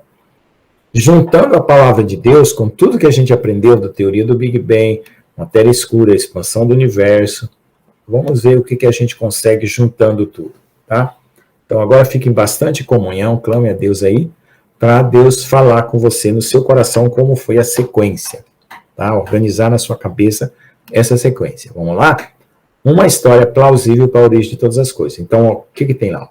No princípio era o verbo, e o verbo estava com Deus, e o verbo era Deus. Ele estava no princípio com Deus. Amém? Nós vimos que a palavra foi que criou todas as coisas. Então está aqui. Aquele que ele só tem a imortalidade e habita na luz inacessível. Essa luz inacessível é a própria luz de Deus, tá? Não é a luz que foi criada depois, não. A quem nenhum dos homens viu nem pode ver, o qual seja honra, poder e sempre eterno. Amém. Tá vendo? Então Deus é luz espiritual antes de qualquer coisa. Ele é antes de todas as coisas, e todas as coisas subsistem por ele. Colossenses 1,17. Todas as coisas foram feitas por ele, e sem ele nada do que foi feito se fez. João 1,3. Agora vamos ver aqui a eternidade. Já falamos de Deus, né? De Deus nesses versículos aqui. Tá? Agora vamos ver a eternidade. Ó. Desde a eternidade fui ungida, desde o princípio, antes do começo da terra. Quando ainda não havia abismos, fui gerada. Quando ainda não havia fonte carregadas de águas. Antes que os montes se houvessem assentado, antes dos outeiros eu fui gerado. Então, gente, para você falar que algo existia antes, você tem que dizer quais são as coisas que existem agora. Tá? É por isso que ele está falando, ó, abismos, águas, né, outeiros, certo? Para você jogar para trás. Se ele não falar o que existe agora, você não fica entendendo como que era a eternidade, você não consegue jogar para trás. Tá? Então ele está falando aqui, ó, desde a eternidade fui agir, quando não havia. Tá? Aí ele vai dizer o que não havia, ok? E aqui, ó. Ainda que ele não tinha feito a terra, tá vendo? Então é antes do versículo 1, concorda? É antes do versículo 1. No princípio Deus criou os céus e a terra, então ele ainda não tinha feito a terra, então está antes do versículo 1. Nem os campos, nem o princípio do pó do mundo, quando ele preparava os céus, ó, tá vendo? Está lá dentro do versículo 1. Esse versículo de Provérbios aqui, ó, está dentro do versículo 1 de Gênesis. Por isso que eu falei que a história celestial, entre o versículo 1 e o versículo 2, estava lá para frente na Bíblia. Tá bom? Quando ele preparava os céus, aí estava eu, quando traçava o horizonte sobre a face do abismo. Olha aqui, ó. Quando firmava as nuvens acima, quando fortificava as fontes do abismo, quando fixava o mar no seu termo, para que as águas não ultrapassassem o seu mando, quando compunha os fundamentos da terra. Então eu estava com eles e era seu arquiteto. Era cada dia as suas delícias e alegrando-me perante ele em todo o tempo, regozijando-me no seu mundo habitável. Ó. O mundo ele foi feito para ser habitável e enchendo-me de prazer com o filho dos homens, tá? Então, os filhos dos homens já era projeto de Deus durante esse tempo aqui, ó. Tá? Aí, ó, depois, ó, desse prelúdio aqui, ó, agora que vem, porque se esse versículo é antes do Gênesis, é agora que vem, ó. No princípio criou Deus os céus e a terra. Tá bom? Agora vem a sequência, porque depois criou os céus e a terra, o que vem, ó? Porque nele foram criadas todas as coisas que há nos céus, na terra, visíveis e invisíveis, sejam tronos, dominações, potestades, principados, potestades, tudo foi criado por ele e para ele. Tá vendo que isso aqui está dentro do versículo 1 aqui dentro? Ó? Consegue enxergar? Hã? É isso que está aqui sendo revelado, tá bom? Ó Senhor, só Tu és Senhor, Tu fizeste os céus e os céus dos céus, ó, tá vendo? Ó? Nesse céu aqui, ó, tem o céu e o céu dos céus. Então, esse versículo aqui é muito mais rico. E todo o seu exército, e a terra, e tudo quanto nela há, os mares, e tudo quanto neles há. E tu os guarda com vida todos. E o exército dos céus te adora. Neemias 9:6. Mas, na verdade, habitará Deus com os homens na terra? Eis que os céus dos céus não te podem conter, quanto menos esta casa que tenho edificado. Ó, tá vendo? Deus está para além dos céus e dos céus. Tá vendo? O Senhor, quem é como tu entre os deuses? Quem é como tu glorificado em santidade? Admirável em louvores, realizando maravilhas. Tá vendo? Então, ó, não dá para comparar Deus com os deuses, que são os anjos caídos, certo? Os quais servem de exemplo e sombra das coisas celestiais, como Moisés divinamente foi avisado, estando já para acabar o tabernáculo, porque foi dito: ora, faze tudo conforme o modelo que no monte te foi mostrado, né? Se te mostrou, tá? Então, quando Moisés viu isso aqui, fez o tabernáculo, ele estava querendo representar o quê? Exatamente isso aqui, os céus e os céus dos céus. Então, nessa criação primordial, as formas eram, vamos ver lá, onde estava tu quando eu fundava a terra? Então, Jó, o único lugar que Jó estava era no coração e no pensamento de Deus, né? Vamos dizer assim. Faz-me saber se tens inteligência. Quem lhe pôs as medidas, que é as medidas da terra, se é que o sabes. Quem estendeu sobre ela o cordel? Sobre a terra. Sobre que estão fundadas as suas bases? Quem assentou a sua pedra de esquina da terra? Aí olha o que aconteceu nessa época aqui, ó, presta atenção. Fundava a terra, né? Não falei? Então alguém estava lá, quem que era? Quando as estrelas da alva juntos alegremente cantavam e os filhos de Deus se jubilavam. Então os anjos estavam vendo ali, ó. Entendeu? Por isso que eu falo que houve uma queda. Tá? Os carros de Deus são 20 milhares, milhares de milhares, o Senhor está entre eles, como um Sinai no lugar santo. Então aqui está sendo contado quantos são os carros de Deus. Amém? Aí agora já foi criado os céus e a terra, certo? Os abismos, olha o que acontece, ó. Tu eras o querubim ungido para cobrir, e te estabeleci no monte santo de Deus, estavas no meio das pedras afogueadas. Depois nós vamos ver isso aqui, tá? O que significa? Andavas, perfeito era nos seus caminhos desde o dia que foste criado, até que se achou iniquidade em ti. Na multiplicação do teu comércio, encher o teu interior de violência e pecaste. Por isso te lancei profanado do monte de Deus. Esse monte de Deus aqui, ó, já é um monte espiritual, pelo que dá para ver. E te fiz perecer o querubim cobridor do meio das pedras afogueadas. Aí, ó, aqui, ó, na sequência, ó. Ezequiel 28, 14, 6. Como caíste desde o céu, ó Lúcifer, filho da alva, como foste cortado por terra, tu que debilitava as nações, tá? Então,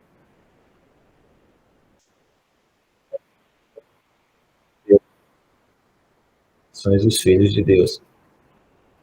Entendeu? As nações dos filhos de Deus. Isaías 14, 2. Ele é sábio de coração e forte em poder. Quem se endureceu contra ele? Então, nessa época, Satanás, além de cair, ó, querubim, né? Caíste. Ele, o que aconteceu? Se endureceu. Ele está perguntando assim, quem foi que se endureceu com ele teve paz? Então, depois disso, Satanás não teve mais paz. O que remove os montes sem que eu saiba, que o transtorna no seu furor. Então, depois disso, aconteceu o quê? Mudanças na terra. Foram removidos os montes e transtornado. O que aconteceu também? O que sacode a terra no seu lugar, as suas colunas estremecem. Então, tudo isso aconteceu para a terra ficar sem forma e vazia. Ao que fala o sol, ele não nasce, e sela as estrelas. Tá vendo? Ó? Trevas selou as estrelas e selou o sol. Tá vendo? Está dentro lá do Jó, os detalhes do versículo 2. Ai daquele que contende com seu Criador, um caco entre outros cacos de barro. Porventura dirá o barro que formou, que fazes, ou a tua obra não tens mãos? Então, ó, alguém contendeu contra o Criador no princípio. Certo? Tá bom?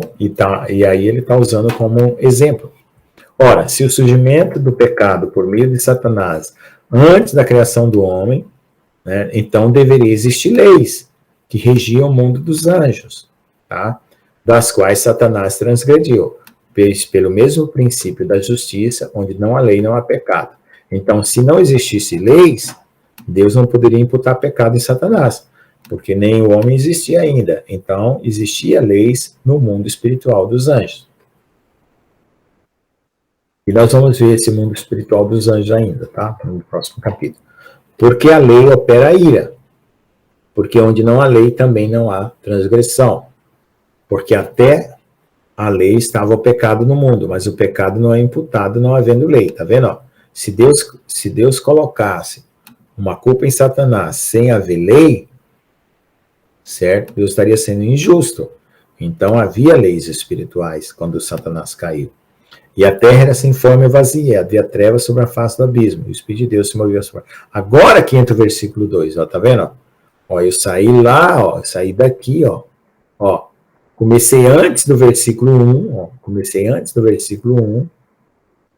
coloquei o versículo 1 aqui, ó, tá vendo? Coloquei o versículo 1, contei toda a história, ó, que está no intermédio, ó, a queda as estrelas cantando, os milhares de filhos de Deus, ó, tá vendo? Ó? Coloquei aqui na sequência, coloquei a queda de Satanás, certo? Ele contendeu com Deus, desobedeceu as leis, e aqui, ó, e aqui lá para frente agora, ó, é que eu coloquei o versículo 2, né?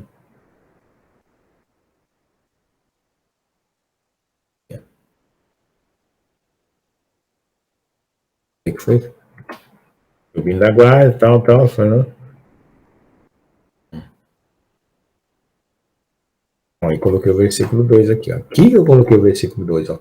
Quanta coisa eu não escrevi no meio desses 2 versículos, tirando tudo da Bíblia, não eu que escrevi, tirando tudo da Bíblia, tá bom? Aí depois que aconteceu, ó, quando havia trevas, encobre a face do seu trono, ele encobriu a face do trono, próprio Deus, e sobre ele estende a sua nuvem. Tá vendo? Por isso que fala que Deus foi habitar em trevas. Ó. O Senhor disse que habitaria nas trevas. Fez das trevas seu lugar oculto. Ó. 1 Reis 8:12. O pavilhão que o cercava era a escuridão das águas, nuvens do céu. Salmo 18:1. 11. Olha, Jeová, né, Deus, preside os dilúvios. Então houve mais de um dilúvio, tá? Como o rei presidirá para sempre. Porque a qual dos anjos disse: Tu és meu filho, hoje te gerei. Então, para nenhum dos anjos, Deus falou isso, somente para Jesus. E outra vez, ele serei por pai, ele será por filho. E agora nós estamos no final dos tempos, não é? Passou a história da terra, agora vamos para o final dos tempos. Vai alta noite, e vem chegando o dia. Deixemos, pois, as obras das trevas e revestamos das armas da luz. Romanos 13:12. Porque a sua ira dura um só momento. No seu favor está a vida. O choro pode durar uma noite, mas a alegria vem pela manhã. Então vai ter uma manhã espiritual logo. Nós já estamos na noite, ó. Mas à meia-noite ouviu-se um clamor, aí vem o esposo, saiu ao encontro, Mateus 25:6, ó, tá vendo? Filhinho, já é a última hora, e como ouviste, vem o anticristo também agora, muito se tem feito anticristo, por onde conhecemos que já é a última hora. Tá vendo? Então eu juntei aqui com versículos bíblicos, o princípio da criação de Deus, né? O princípio dos céus e da terra, a queda de Satanás, as trevas, e agora joguei bem para frente aqui, né, a volta de Jesus, tá bom? Então vamos lá, conclusões. As teorias científicas não dão conta de descrever a realidade em todos os seus níveis. Só as teorias não. Precisa juntar com a palavra de Deus. Mesmo porque o que podemos saber dessas teorias, né, é apenas a parcela material e não a espiritual ou invisível. Mas se considerarmos as outras formas de conhecimento, além da ciência, né, como a que foi apresentada aqui, poderemos ter um vislumbre mais amplo dessa realidade. Acontece que as ciências humanas aprenderam a ver os mitos e as religiões não como fragmentos de uma realidade superior. Eles não veem isso como um fragmento da realidade, mas como invenções imaginárias da mente humana. Por isso que eles não os consideram e nem conseguem completar a história. Se pelo menos os cientistas deixassem esse preconceito e presunção e aceitassem que os antigos também eram homens sábios, em um nível até maior que os atuais cientistas, entenderiam que sempre houve algo a mais a ser contado na história do cosmos e da humanidade. A poderosa, transformadora e verdadeira história mítica da criação e da humanidade foi transformada em uma religião vazia e inócua, né? Alguém transformou isso numa religião vazia e inócua, sem feito por aqueles que possuem interesse de escondê-la. a fim de manter a subversão do homem ao pecado. Então, com qual objetivo que se esconde a história da humanidade? Para manter o homem no pecado, tentando afastá-lo cada vez mais da presença de Deus. Amém? Assim disse o Senhor: se puderem ser medidos os céus lá em cima e sondados os fundamentos da terra aqui embaixo, também eu rejeitarei toda a descendência de Israel por tudo quanto fizeram, diz o Senhor em Jeremias. Então, exatamente agora, ó, nesse versículo, a gente vê que existe muito mais para além do que o Big Bang pode contar. Tá bom, irmãos? Então está encerrada a aula de hoje. Podem fazer os comentários finais, tá bom? E nós vamos orar para agradecer. Amém. Amém? Amém. Todo mundo entendeu essa última parte? Como foi que eu juntei a sequência para mostrar que tem uma história entre os dois versículos? Deu para entender? Sim. Eu entendi. Amém. E aí, pastor João, quer orar para nós? Quer fazer algum comentário? Nós agradecemos. É um trabalho bem extensivo que você fez, não há dúvida, né, Lucas? É bacana mesmo. Amém. Em algum ponto eu posso estar errado, mas eu tentei usar a maior coerência possível da própria palavra, né? E se você estiver, não vai ser o único em bilhões de homens. Não é verdade? É verdade. Nem os anjos do céu conhecem o Senhor. Exatamente. Vamos orar então, agradecer? Vamos sim. Pode orar, pastor. Agradecemos estar aqui reunidos, frente à tua presença, é do teu agrado, que nós possamos estudar o Senhor e conhecer o Senhor. É realmente do teu agrado isso, em poder conhecer, sendo que o Senhor nunca pode ser descrito, o Senhor nunca pode ser explicado, pois a tua personalidade é infinita, o Senhor é infinito.